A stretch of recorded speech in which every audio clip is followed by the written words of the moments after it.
What is going on, everybody? Welcome into Alarm Fantasy Football. I'm Howard Bender, joined here, of course, by the smiley, happy Britt Flinn. Somebody must have really enjoyed her Pros with Joe's draft last night or something, or it was just an absolute spectacular lightning round episode today. Which is it? One, the other, both?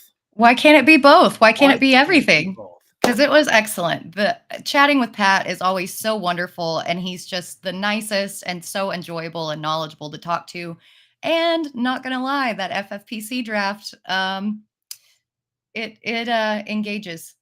It engages. I've looked at the board. I might have a different opinion on certain picks here. So it's going to make for some great conversation, and we're gonna do it now. If you guys had seen the tweets and the messaging earlier, and you were expecting for us to talk about our good friend Drew Davenport from Football Guys, well, take a step back.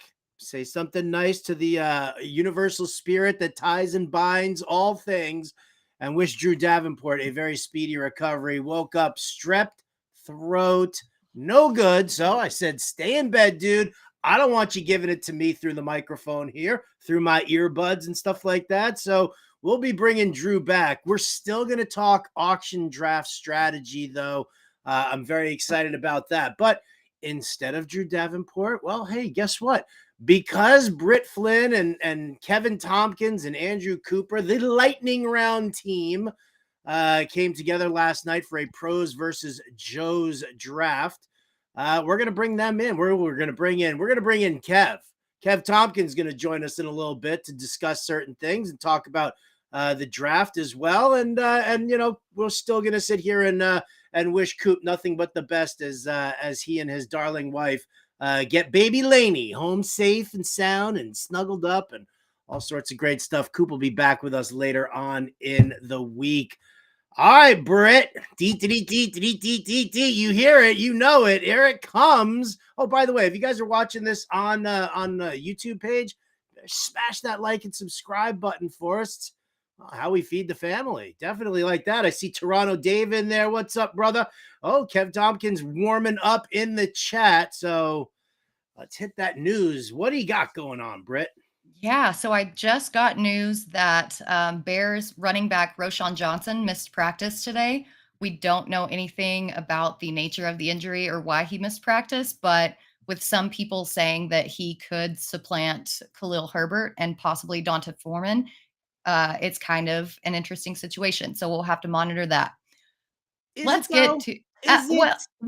I think that Bears backfield is a little bit up in the air. Oh, So I agree with that. I'm just wondering how worried you are, really. I mean, Roschon Johnson, it's obviously, did they say injury? Did they say he missed practice? Something like that? they Did said they that he hint it? missed practice. So the exact news on the phone is that he is dealing with an injury. He won't disclose what they are specifically, but both players sat out today. It was him and right guard Nate Davis. So, Sounds like somebody doesn't want to talk about their hemorrhoids in public, huh? you know, hey, I Not good. sympathize with anybody who has to deal with those. They You know what? Not fun. I would miss practice too, 100%. But yeah. nevertheless, Just it's just are you worried though? Like, where do you see this backfield shaping up at? I really think that it might be Foreman or Freeman, whatever. My brain is mushy right Well, now. Deonta Foreman, Um, you got it right the first time. yeah. It's again, my brain is mushy, and so I'm second guessing everything. But he has come on the past 2 seasons in the absence of some starters and looked really good. And he's not only looked good, but he doesn't have quite that wear and tear that a lot of other veteran backs have on him because he has come in midseason. And Chicago really did a good job with their offensive line. So I don't think he'll be asked to pass block as much. And I think that he comes out on top. Herbert obviously has that yards per carry advantage, but he's not good at pass blocking. So it really just depends. I think Johnson was a good running back in college. He was just overshadowed by the legend that is Bijan Robinson. And we didn't, really talk about him, but he still is a good running back. As far as being worried, I'm not worried about that until he misses multiple practices. Yeah, I extended time away, yeah, is definitely the way it is. I agree with you. I think that Foreman is, I mean, listen, they let Montgomery walk. They paid Foreman 3 million to come in for this year. He's on a 1 year deal for $3 million, and then they drafted Roshan Johnson too. So it doesn't sound like they've got all this entire world of love for Khalil Herbert. I don't think they think that he can handle the entire workload himself, and so yeah, I agree with you there with Foreman. So speedy recovery from those hemorrhoids there, Roshan.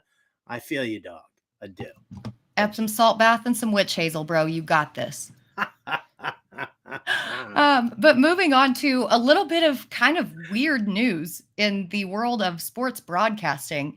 CBS Sports and Nickelodeon teamed up for the first ever simulcast of the Super Bowl. Not just a weird slime game in week 18. No, the Super Bowl.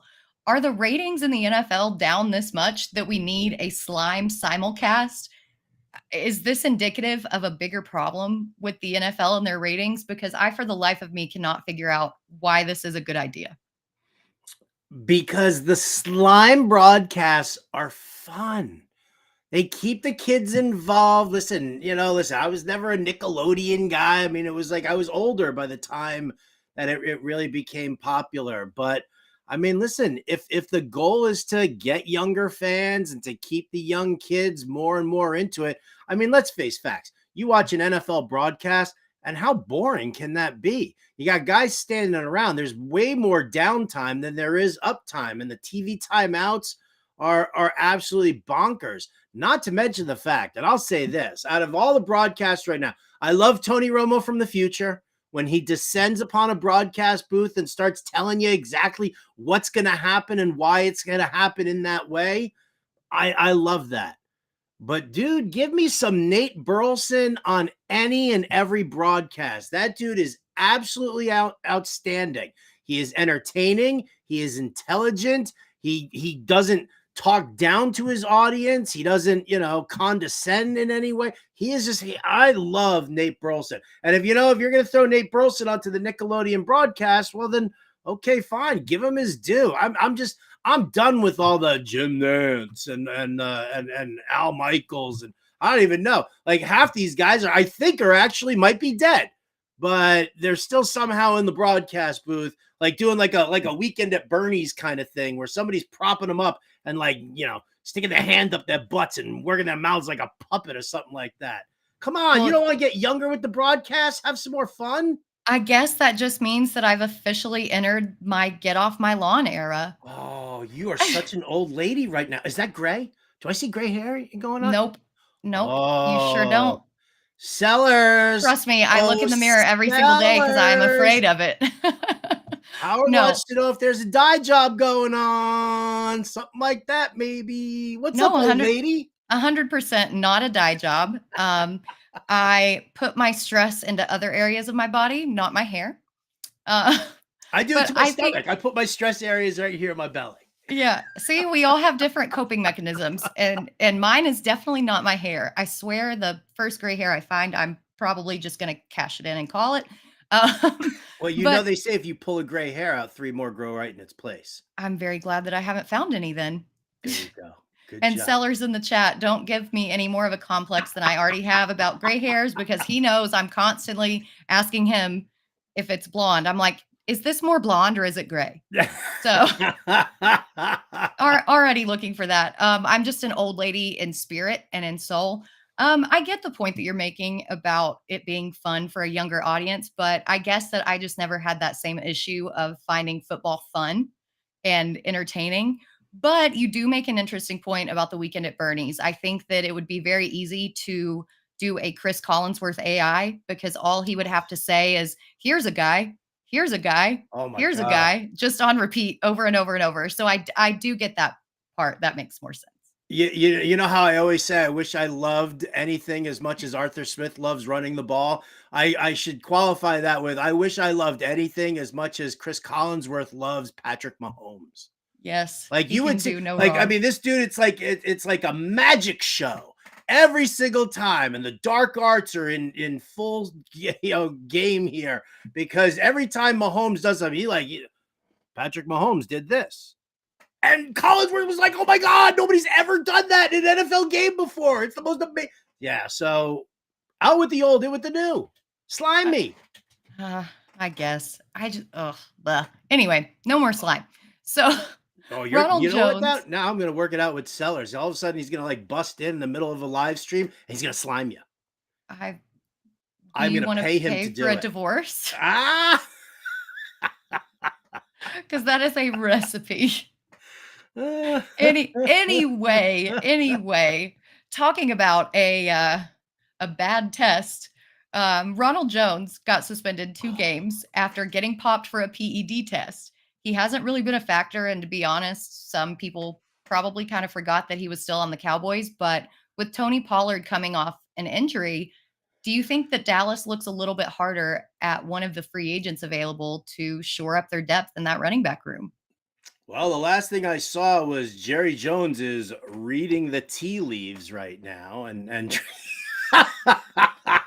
I love saying stuff like that to Cowboys fans, because even you guys understand just how aggravating a statement like that is. But I mean, I think we thought that the Cowboys were going to have to go for somebody just bringing back Zeke, or the possibility of bringing in a Leonard Fournette, or obviously Dalvin Cook is creating a bidding war over in the AFC East. So, it leaves some of these other guys around. And I think Dallas has to look for somebody else. They're going to have to give somebody at least a complimentary share so that Tony Pollard isn't completely overworked coming back from this injury.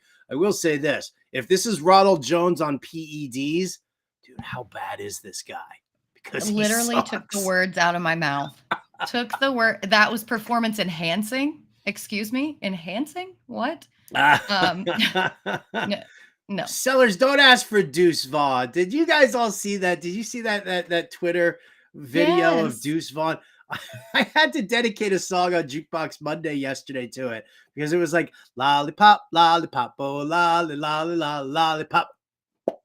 I mean, that's what was in my head watching Deuce Vaughn run around with that just really big, oversized protective helmet. Listen, I'm all in for the protective helmets. I can appreciate them, but man, what is he, Britt? He's like what, 5'2", 5'3"? He claims he's 5'6". He's 5'5". I think he's 5'5". Is he 5'5" with cleats on? Probably. Oh, okay. Yeah, probably 5'5" with cleats on. I will say that the helmet took things even more out of proportion than they already were. But I think that he does have some value on special teams, like a Darren Sproles situation. I mean, he is fast, and he did put up yardage in college in a Power 5 conference. So I think Sellers is right. You can't tackle what you can't see. So maybe he just gets out and just kind of sneaks his way by people. But it's going to be interesting. Like going through defenders' legs and stuff like that. Yeah, like my cat's trying to trip me up when when I'm walking through the living room, just like can't see him, and I trip and fall. And that's what Deuce Vaughn's entire MO is. Poor Deuce. So I know, I love him. He's so cute. More running back talk, which I'm so sick of talking about running backs, but it seems to be the only news that is coming out recently. Melvin Gordon is apparently still eager to prove that he's still got it after signing with the Ravens. And to be honest, he didn't look horrible with the Broncos, even in that bad offense at the beginning of last season. So with J.K. Dobbins still on the PUP list and them coming out saying that his knee injury was, quote, interesting, which doesn't sound good at all, is he going to get the opportunity to prove that he does still have it? I mean, I guess, you kind of look at the way this Ravens backfield, sets up in a, in the air raid scheme, lots of RPO work that they're going to end up doing as well. For me, I've always thought Lamar Jackson's instinct is to take off and run, and the air raid offense spreading out the defense the way it will horizontally is going to open up some additional running lanes. So, unless I think it's a design play for the run, I feel like it's going to be difficult to get a lot of traction from Baltimore running backs. I'm not saying that they're going to be bereft of talent. We saw James Conner survive in an air raid scheme under Cliff Kingsbury, who is by far a worse coach than Harbaugh and Monken are. But I think you could mix in Gordon with his versatility and Dobbins with his versatility as well. I don't really know how much work Gus Edwards is going to get, but I mean, you know what? With the way the running back, like as you just said, the way the running back situation is in the NFL right now, you might as well take a look and see what you got. Yeah, I think so too. It's so messy out there. I ain't drafting him though. I'm not even. No, he's like a watch list guy. Yeah, like, yeah. Definitely. We are just PSA, everybody. We are not advocating you draft Melvin Gordon. It's amazing that we have to say that, like as a disclaimer. Because if we don't, somebody will do it, and then I'll have to hear about it. I'll be on. Let me look at your draft board again for the FFPC. Did you guys draft Melvin Gordon here? We took Gus Edwards, I believe. But very, very late round. Very, very late round. So when it comes to splitting running backs, which we've talked a lot about Devin Singletary and Dameon Pierce for what that's worth, but DeMeco Ryans seemingly has plans for both of them and believes that each back will be excellent in this system. Does that flip your opinion one way or the other on either of these backs? No, same opinion on both guys here. I think, listen, DeMeco Ryans they're going to bring over that outside zone run scheme that they do over in San Francisco.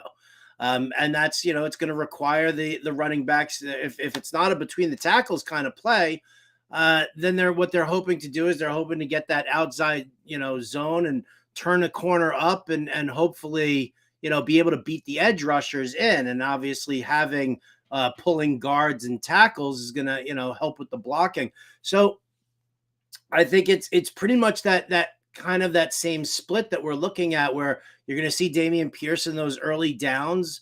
A lot of the between the tackle work is going to be for him. He's going to grind it out. And then we're going to see Devin Singletary, kind of mixed in as a good guy to go to the outside zone. A good guy for pass catching and for pass blocking. And then, my feeling about it is, like, I think they'll both have great standalone value because Pierce will get, his work. And then Singletary will probably be the guy who's on the field a lot more at the end when Texans are, shooting for a comeback and they need somebody, they're in full pass mode. So I do think that both guys are going to have standalone value. I don't think one really hurts the other too much. Yeah, I like that. And especially with a rookie quarterback, having a solid run game is one of the best recipes for success in that situation. Let's get to one more here that I'm pretty interested in. Yesterday, it was confirmed that Broncos wide receiver Tim Patrick suffered a fully torn Achilles. I mean, prayers up for him. That it's just awful. Nearly a year to the day after he tore his ACL. And they also released KJ Hamler while he's dealing with a heart infection. Now, the hope is to eventually re-sign him once he gets over that. But in the meantime, this vaults Marvin Mims into the top 3 wide receivers automatically.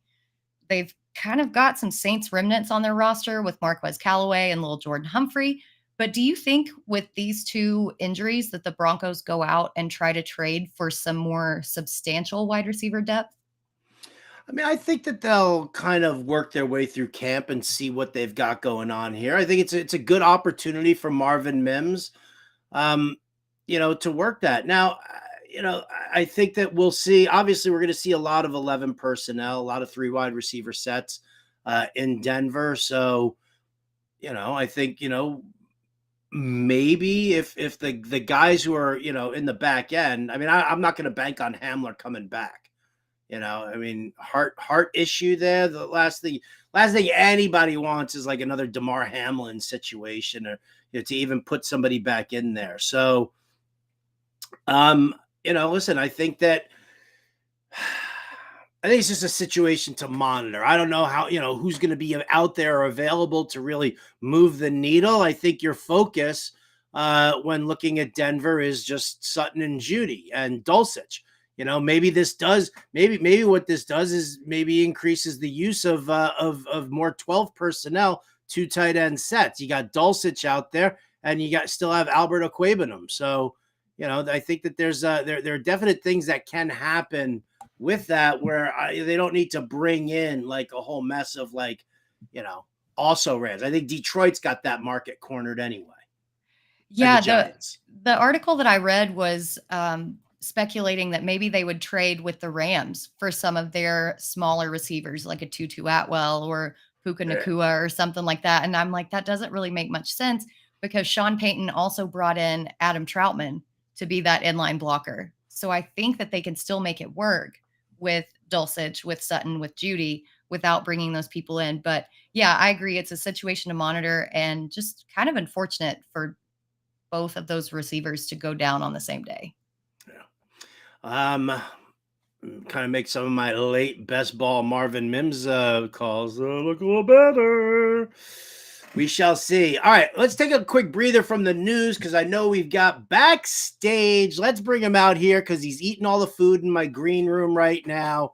It's Kev Thompkins here. You guys know his Twitter handle's right there below at KTompkinsII. You know him from the Lightning Round. You know him from Fantasy Alarm. You know him everywhere. Come on. Kev Thompkins, baby. What's up, dude? Welcome in. Oh, that's an ugly looking hat you got going on there. What's up, gang? Yeah, it's a little love to our we just finished Lightning Round last hour with Pat Fitzmaurice, noted Packer fan as well. So a little solidarity there. But yeah, eating all the snacks in the green room, like this belly ate for show. So if there's food there, I gotta be eating it. And you know what? No one will ever force me into drafting not just Melvin Gordon, but any running back. Well, it looks like it looks like you won out for at least the most part here. Let's see. Can we get let's get the draft board up here for a little bit. Can we move us to like the side so we can still see? Because I want to see the reactions of Britt and Kev as I go. Ooh, no, I'm just kidding. First of all, I mean, listen, guys, if you're looking at this right here, they picked in the 2-hole. Start off with the Travis Kelce, Patrick Mahomes. Did you guys catch yesterday's Alarm Fantasy Football with at Fantasy Mojo? As we talked, 70% of the teams who made it into the playoffs of the main event over at the FFPC had the Travis Kelce, Patrick Mahomes stack. Was that planned by you two? We had actually talked about that before we even drafted. And then I saw that show and that just solidified it more. I was like, okay, if Kelsey's gone, that's understandable. We'll pivot. But having him right there in this tight end premium format, that was an automatic click. Yeah, as far as our strategy at the first 2 picks, it was either Jefferson or Kelce. We were kind of figuring, obviously, strategies based on if Kelce went 101, we're taking Jefferson and kind of going from there with a more maybe conventional build. But Travis Kelce, we thought about even putting Mahomes into the 3rd round to see if we could possibly get him there. But some Jahmyr Gibbs, who we talked about possibly taking in the 3rd round or even in the 2nd round, went at 205 here, which was the highest that he went in any of the drafts, at least so far.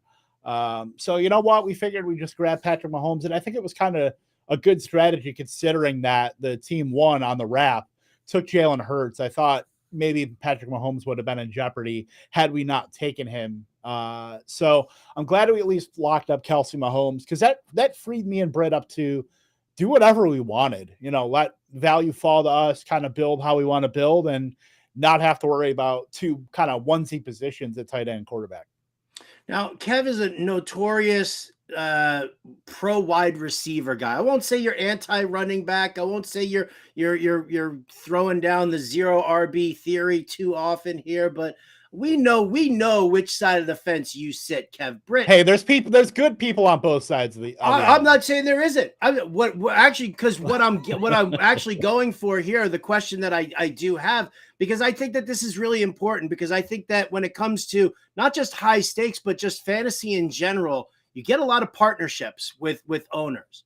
And the question is how do you guys balance it? Like, Britt, how much do you subscribe to Kev's anti-RB philosophies here? Do you fight about it? Do you guys have like little trade-off moments? So in years past, we have definitely argued about it on live streams, and we've gone back and forth. Coop and I like to have more of an anchor situation, while Kev is fully on board with punting the position Good TV, as far baby. It's down the good road as he TV. can. But I think, honestly, this season, Kev, you've come around a little bit more to more of that anchor side when that value falls to you there. And we haven't seen as much of a running back dead zone this year as we have in years past, as the wide receivers have been pushed up the board and the running backs have kind of fallen. So there's a lot more value there in those kind of like third to fifth round than there has been in years past. So I think that plays a big part in why you're slowly coming around to accept running backs. Well, Kev, are you slowly coming around or what? Or is this just a matter of trying to keep the peace? I mean, I've capitulated, I feel like, more, especially when faced with the glaring eyes of Britt and Andrew Cooper, especially when it comes to Miles Sanders. It's in particular, but look, the ADP landscape kind of dictates having to roll with the punches. So with this particular ADP, and especially in a format like this or tight end premium, we're going to see running backs push down even more. We're going to see wide receivers still pushed up. To where, we're able to get 5 wide receivers from rounds 3 through 8. We're only starting at maximum 4. I think it's important more than ever with how I don't want to say it's gross, but a lot of the news has revolved around these third round and turn 2-3 turn running backs with Taylor, Ramondre Stevenson, Breece Hall, Tony Pollard, Joe Mixon, obviously a little bit later, but knowing kind of where to make your detours while still maintaining the structure of your roster with making sure that you're getting enough wide receiver firepower to add to a Kelsey Mahomes. I mean, Aaron Jones, I think, is criminally underrated almost every season. I'm not saying that because he follows me on Twitter and will probably end up seeing this. But you know what? Aaron Jones, hey, buddy. I mean, maybe not at this exact point in time that is training camp, but I think Aaron Jones is very criminally underrated when you're talking about the running backs that are going in this tier. When you're looking at the Miles Sanders, you're looking at maybe David Montgomery, J.K. Dobbins, where we know there's a lot of questions with those guys. There's not a lot of questions with Aaron Jones, and I think he could lead the Packers in, at least be the second target, best case scenario for the Packers while still having his touches managed. I think it's going to come down to a lot of how Jordan Love does, whether he can at least provide some kind of, efficiency with the Packers passing game that'll trickle down to the running game. Plus LaFleur without Rodgers there, Packers just might run the ball more just in total.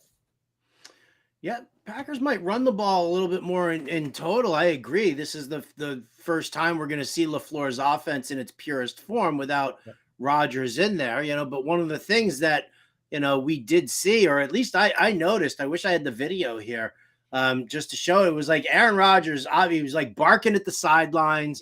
He was angry. He was like shoving AJ Dillon in the shoulder to tell him to get the hell off the field. Yeah. And then like you see him like come in and you see Dillon and Aaron Jones kind of swap out.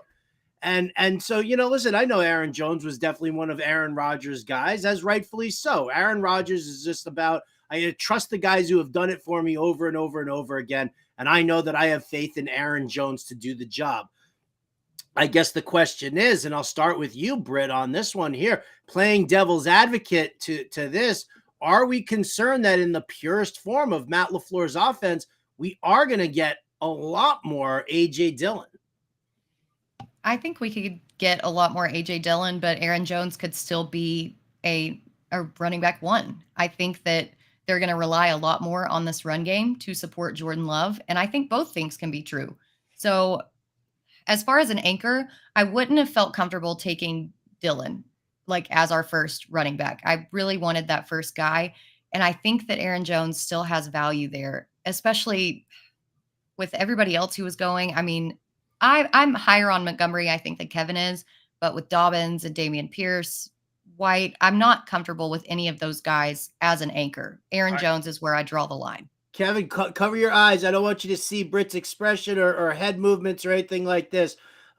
Britt, if Aaron Jones, well, I mean, based on the board here right now, Aaron Jones, would you have preferred Miles Sanders, Kenneth Walker, Damian Pierce, David Montgomery to Aaron Jones? Is there one of those guys who you would have preferred?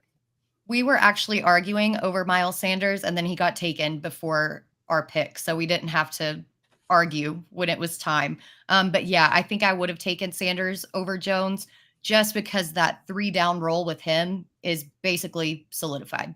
There's very little competition behind him, and he's going to have pass catching work on top of it. I think that Jones does split it a little bit more, but there's still going to be so much volume there that it's not really going to matter that much. Kev, did you throw elbows or something? How'd you make it happen, Kev? I have never thrown elbows in my life. Actually, when we do, because we are going to post this live stream, we did record it last night. So I think people will be surprised. There can be some give and take with having to make decisions with a second person. Me and Britt I would say we were pretty civil, all things considered, with how the sausage got made with this team, because I think we never really got sniped. It was about as comfortable a draft as far as the guys that we wanted falling to us, outside of Alec Pierce, maybe in the 16th round. And then I think maybe I'm trying to look like the Jalen Warren, Gerald Everett, who we're talking about too. We ended up taking Mike Gesicki kind of as a consolation prize. But despite, looking back at this now, a day later with maybe fresher eyes, our running backs they average about 45 years old with Kamara and McKinnon and those guys. But you know what? I'm totally fine with it. I think we constructed a pretty nice running back room, all things considered, in this landscape. You're talking JJ Zacharyson, Pat Kerrane, Jared Smola. You're talking, and then also the main event, early bird entrance as the Joes in this. So it's obviously a tough room. No matter how you slice it, no matter where you are in pros versus Joes, just happy to be a part of it. And I'm very happy with how this turned out. Listen, we know that Alvin Kamara is going to meet with Goodell before the ruling of the suspension. We are expecting to see something, whether it's going to be 3 games, 4 games, 5 games, 6 games. I'm not really sure exactly what Goodell is thinking with regard to that. So in the early portion of the season, well, I guess, you know what?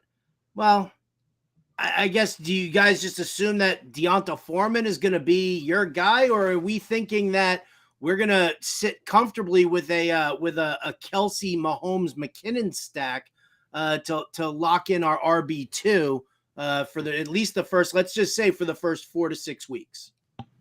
That was my thinking. I was super happy to take McKinnon where we got him. I think that he's still super underrated, and people aren't really remembering the fact that he was a huge part of that offense last year, and they haven't really changed that much. It's still a wide receiver by committee. There still is no clear-cut wide receiver one. It's going to be Travis Kelce, and then everything else is just going to be interspersed to these couple guys. But McKinnon was the guy with the explosiveness and that short 8-out route that was able to get yards after the catch, and especially at the goal line and in the red zone. So I think that we're going to be just perfectly fine with McKinnon. And I do love that triple stack. And we talked about it a little bit earlier. I'm high on Foreman. I think that he's going to be fine. I think he's going to be the lead back. I think that Chicago's offensive line is much improved, and they should just be a lot better this year. So I'm fine with having them as my RB2 these first couple weeks and ride out any suspension with some very plus upside down the stretch. Yeah, I think we did enough as far as standalone value and just at least early season value, to where Aaron Jones obviously will be our anchor, but being able to find, get McKinnon, Algier, who I think will still have a role even with Bijan there, Foreman and Edwards. I think we could certainly patch together some solid RB2 weeks there. And then Kamara, provided, now they have Jamal Williams and Kendry Miller there. If they use Kamara how they used him, 3 years ago, rather than just running him into the middle of the offensive line for 200 carries and reduced efficiency, if they can get him back to a receiving role and not having so much tread on the tires, and just letting him do what he does best, I think he's not going to get up to where he's a league winning running back as far as, at the end of the year, but he can certainly provide a nice punch if we have to throw him, if he ends up scoring enough to get in the flex or at the RB2 with Aaron Jones. So with the firepower that we have with Kelsey and Mahomes, with a nice wide receiver group, I think even if maybe we fall short a little bit in RB2 weeks, I think we've got enough elsewhere where that can kind of boost that up a little bit. Yeah, I mean, I believe that, McKinnon, Foreman could definitely be just a nice, hey, you know what, if you're going to have to, pay down at a position, right? You can't have the best guy at every single spot in your lineup. So if you are going to pay down for like your RB2, the McKinnon down to Foreman situation could kind of go either way, at least for the early weeks. So I don't mind that. By the way, your comment about Alvin Kamara not being a league winner is spoken like a guy who did not face him late in the season when he had his 6 touchdown game. All right. No, because I had him. You dog, you. I had him in Warrior Bowl the year I should have won that league, honestly. But I will reserve my is a league winner, is not a league winner, based on the comments I made about Nick Chubb last season. That see, I wasn't even going to bring that up, Kev. Right, we've moved on. We've wiped the slate clean. Don't you remember those little boards that you got where you could like draw on them and then lift it up and it would just erase the whole thing? That's what it is. I don't believe I have 6% Nick Chubb in best ball. I'm with the field on best ball on Nick Chubb. Jeez, I have 6% Chubb in best ball. And Britt's talking about short A dots. So listen, guys, my wife is the only one who's allowed to talk to me like that. All right. So you two both better watch it right now. 6% Chubb, short A dots. Let's get your guys, rate your receivers, and put let's put a bow on this draft, because listen, I told you, I don't hate the draft. I don't agree with the draft. If you guys saw my draft board I did on Alarm Fantasy Football yesterday during the show, everybody was going so crazy bonkers over wide receivers that I was like, fuck it, man. I'm just going to keep taking running backs and screw you guys. I'm going home. But talk to me here. So, you pay a little bit of a price going with the Mahomes Kelsey stack. Now, T. Higgins, I love him. You love him. Who's not to love him?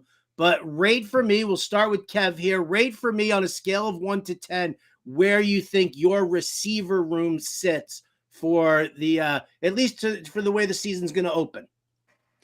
The way the season's going to open, I would say probably a good 8.5. I think we have a good mix of guys that are locked into roles. I mean, we have some opportunity there that could come back up with, Michael Pittman, whether it's Gardner Minshew or Anthony Richardson, throwing him the rock. So I do like being able to get Pittman there. He's not a guy that I'm like fully on, but I certainly recognize the fact that he's going to have 130, 140 targets there. And even if they're kind of inefficient, with this Jonathan Taylor thing, if this bleeds into the season, I think it's going to just help the passing game. I think, I'd rather have put my chips in on those guys scoring than Evan Hull or Deion Jackson. So I do like that. I've been on Jordan Addison the entire offseason as far as a guy in a condensed offense that I think, anytime you're playing on the opposite side of Justin Jefferson and alongside TJ Hawkinson, I think good things are coming. Elijah Moore has been a great, star of training camp, and adding to that Deshaun Watson, Amari Cooper cadre of pass catchers there in Cleveland. So I like that. Jerry Jeudy, no Tim Patrick, unfortunately, but certainly like him. And then T. Higgins, I mean, I only have his jersey right behind me, so you guys know how I feel about that. And then I won't say anything bad about Alan Lazard. I am contractually obligated to not say anything bad about him the day after we drafted him. But John Mechie, Khalil Shakir, Josh Downs are nice stabs on young talent in ambiguous wide receiver / pass catching room. So give me a nice 8.5. 8.5. Yeah, I'm going to go 7.5. I think that I'm not exactly in love with the Shakir pick because I am higher on Dalton Kincaid working out of the slot, but I can see him having some work there. Jerry Jeudy and Elijah Moore were both in my breakout articles. I think that they both have stellar seasons. And I don't get why you hate Alan Lazard. His red zone share is so good. Sure, he's not this big target monster. He's not crazy, but he's Aaron Rodgers' security blanket in the red zone. If I can can I get my attorney to waive the? I can. Okay. If this were a points per block league, I think Allen Lazard should be like a 9th, 10th rounder. Unfortunately, it is not. I will have to consult Fantasy Mojo on if we can get an addendum for the scoring on that. Otherwise, I just can't do Allen Lazard. But you know what? In a draft where you're drafting with somebody, you have to have some give and take. You have to be able to capitulate. You have to be able to kind of roll with the punches. So in the 14th round, Allen Lazard, come on down. His red zone targets ranked 12th and 16th over the past 2 seasons. One of those seasons was with Devontae Adams. Now that they have Garrett Wilson, he's got Aaron Rodgers. What makes you think he's not going to be that security blanket? All he needs is a touchdown to hit our lineup. And in round 14, Kevin. We already have that, and his name is Cole Turner in the 20th round. Oh, see, all right. So, all right, my illustrious producer, Ernie Acosta. Ernie, thank you very much for everything that you do. Can we scroll down a little bit on this draft board here? Because I'm going to go one final question here about the draft before we got to let Kev go. Because I feel like he should be writing something that should be posted on the site very soon. There will be. Oh, I know. Oh, I said, dude, your last article topic that we exchange emails about, I'm very much into seeing that piece. I don't want to tell anybody what it is. Kev's writing about a running back. I don't want to tell anybody what it is. Can I say that it's about a running back? So I want to. Can I say it's a hit piece at least? It's a think piece. All right, so here we go. Let's see. Let's go round 12 and beyond. 12 through 20. The one player who you genuinely believe is going to actually pop for you this year. Britt, you go first. I mean, I think Mike Gesicki. I love him in this Bill O'Brien offense with the Patriots, with that receiving room, a tight end premium on top of it. I love his chances this year. And we've already got Kelsey. So if we've got Kelsey and a Gesicki possibility in the flex with a tight end premium, love that. I'm going to go Deonta Foreman here because the dude, Deonta Foreman is the kind of the blueprint for Achilles injury success stories. He has been the one guy that's actually thrived after having Achilles surgery. We know guys like Marlon Mack, obviously Tim Patrick, we just saw that, but that injury has been pretty much a death knell for a lot of fantasy relevant players. And at least so far, we have not seen that from Deonta Foreman. It was kind of a long road back when he was with the Texans, and then obviously had a kind of a 2-year layover. And then we saw him last year when Christian McCaffrey got traded, how that backfield shaped up. They got a lot of volume, but it was really Foreman and Chuba Hubbard carrying the load surprisingly well. So the fact that Foreman is so efficient and now goes to Chicago, where they have improved their offensive line, where it is still ambiguous, where, yeah, you've got Roschon Johnson and Khalil Herbert, but Deonta Foreman is kind of like a barnacle. The dude just hangs around and never goes away. So true. He really is. That's like the perfect description right there. That dude always seems to find his way into like 165, 170 carries. And if the dude can run 4.5 yards per carry, we could be looking at 800 yards and like 5-6 touchdowns in the 15th round. I mean, where else can you get that kind of production, without hitting on a big rookie or something like that? Like maybe Jeff Wilson. That's about it. All right. Well, there you go, folks. Again, they've recorded their live stream. So now that you've seen the final product and we've kind of talked through that, the process with which this was all created, as Kev puts it, the way the sausage is made, we'll be announcing that, broadcasting that when that's going to go live for everybody to kind of check it out. I'm going to have my popcorn ready right there, right around round 5, see what's going on. Cause I think round 5 is going to be the good head-to-head battle there, and I'm looking forward to that. But in the meantime, guys, thank you so much. I mean, Kev, appreciate you double duty here. Where'd he go? Oh, there he went. Appreciate you doubling down here and making an appearance and joining us here on the show, man. Thank you so much. Appreciate you having me anytime. I know you guys are talking auction. I was gonna say I'll flash the little hardware there from our Kings Classic auction, which, by the way, next weekend I will be sitting next to you drafting, Howard. Do you want to sit in here and talk auction with us? Why not? I got nothing going on. I mean, listen, I'm fine with. I mean, if you want to talk auction, all right, let's Lights, camera, auction. Let's go. All right. Well, I mean, let me ask Britt. Britt, are you comfortable with Kev just staying around here? Oh my gosh, I'm so sick of him. Did a draft, did the lightning round, and now he's in here. Oh my god. Sound like Aaron. Yes, he can stay.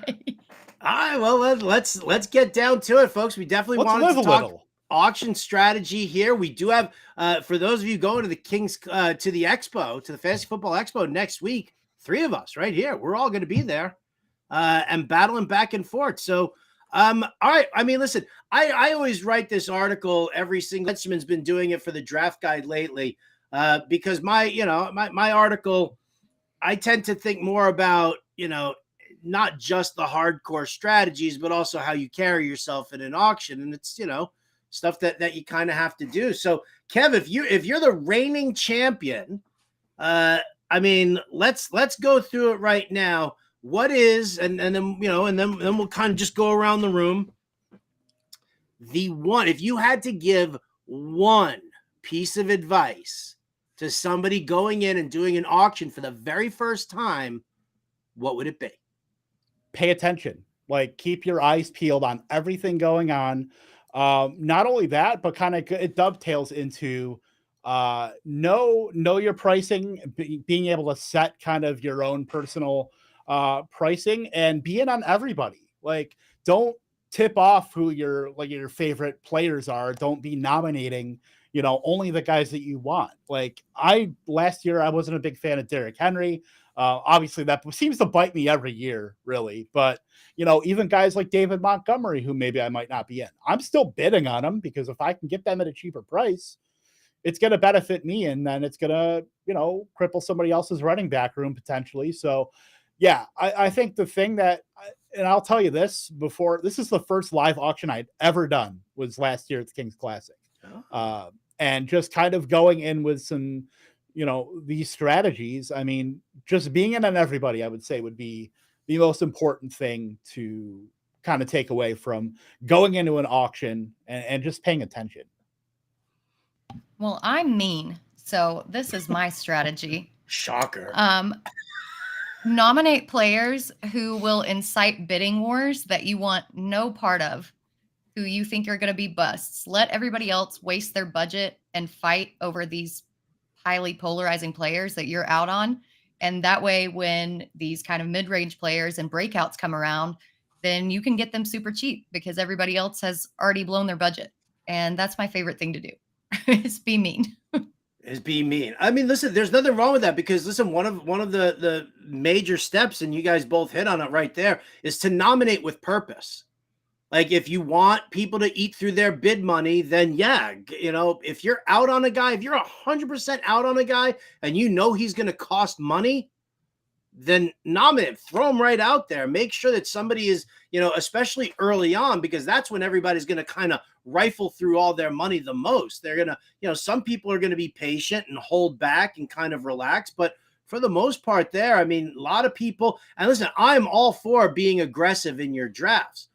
I think that there are bargains to be had because this isn't like a fantasy baseball draft where you're auctioning, 25, 26 rounds. This is like 16 rounds and that's it. And, if you have to do a kicker and a defense, that's $1 each and, whatever.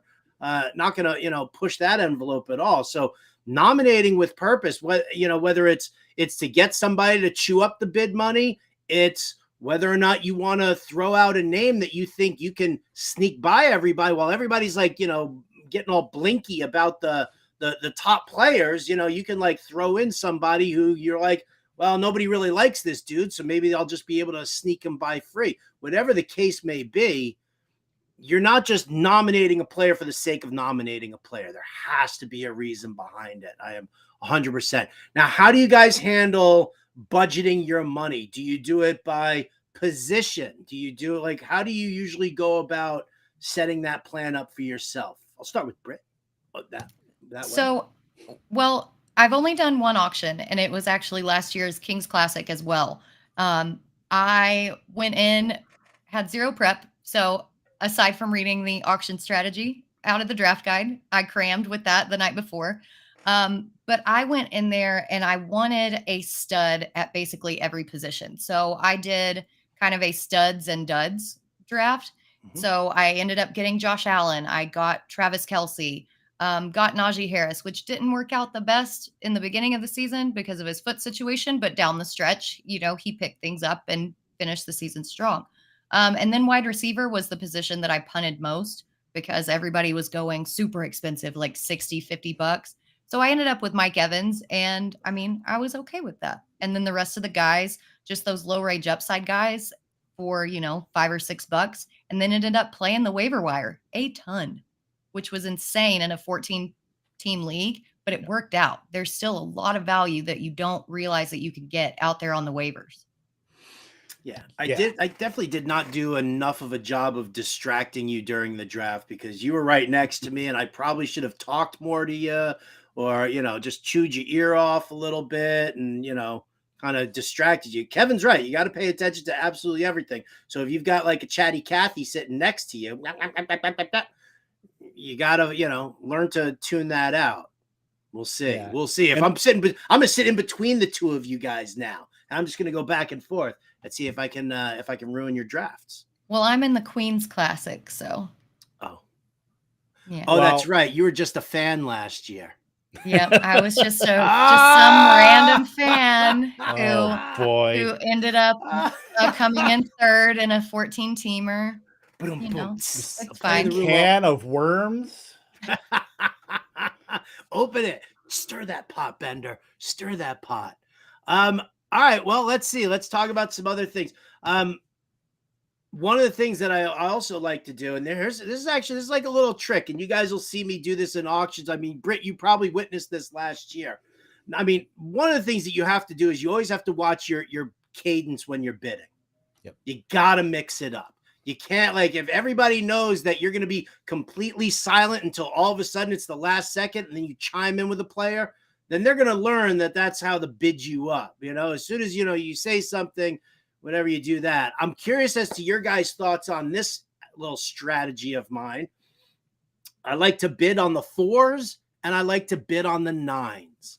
And what that means is that when somebody's going, 15, 16, 17, I go right to 19 because my feeling is that's going to put the other person on the track of going, is this a $20 player? Am I really spending 20? And what happens if I go to 20 and somebody goes to 21? And it causes them to kind of back off and maybe not make that jump. They won't even go, like they were debating whether or not to go to 18 and I just pushed them to 19. I do that with, with the 4s and the 9s on the regular, just to kind of put that onus on them. I know where my budget's at. And so I try to do it as kind of a way to, just push people around a little bit in the auction. Thoughts? Yeah, I mean, that's interesting. I've actually never heard that before, but it makes a lot of sense. I tried to, kind of have a poker mindset where I don't want to give any kind of tell based on if it's a player I want, if it's like a Kyle Pitts versus a Jarvis Landry or just somebody I really don't want. I want to be able to kind of bid the same way as I do, with those players and not kind of give anything away. Like, I don't want to give off the fact that I have aces and there's 2 aces on the flop and, I just pulled quads. I don't want to let anybody know that. So I'm going to take that kind of mindset into something like this, where you're not just playing the wanting to get your favorite players. Cause obviously the best part of an auction is that everybody is in play. You're not at the whim of a snake draft where you have, 101 or you have 112, you have no shot at Justin Jefferson. Like, everybody is in play. So basically it's the world is your oyster and get whoever you want. But I want to be able to, at least from what I can control, just kind of play it off and not give any tells to anybody. I don't want to tip anybody off because I feel like that's something that I can have as an edge for me where nobody can read that. Yeah, I admit I had no thought process whatsoever when it came to cadencing. I was just kind of jumping in. The original plan, Sellers was behind me. He's like, remember, just sit back and watch a couple and then jump in. He's like, wait a minute, don't get too excited. The And very didn't you first get Kelsey the first pick? it Or was the Josh first- Allen, but yes, Okay. the very first player that went up for bid, I was like, that's out the window. So I just kind of follow my gut, which I guess is unpredictable and okay to do as well. But I will take that 4 and 9 cadence into effect now. That's a very interesting point. There's something to think about there. It's like also when you're sitting there, you have to understand that as the auction's going on, market value is being developed, right? So if you see what Justin Jefferson goes for, if you see, well, I mean, I don't even want to use, you don't even have to use the number ones in each one. But what I do like to do is I like to nominate guys who are probably going to set a benchmark for me so that I can understand really like where they're going. Maybe I'm looking at, Olave or T Higgins.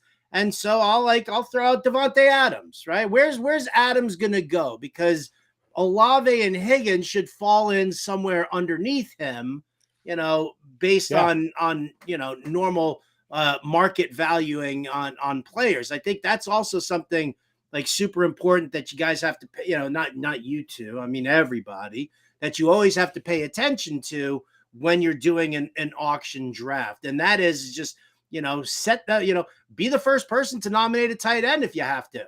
Be that first person to nominate a wide receiver if you have to. Set those benchmarks and figure out where you're going to go, because the further you go into your draft, the deeper at each position, the better the bargain you're going to end up getting. Yeah, absolutely. Yeah, that's a great point, because look at guys like DK Metcalf, where they're almost in their own kind of tier by themselves after that Olave, Higgins, Devonta Smith kind of tier.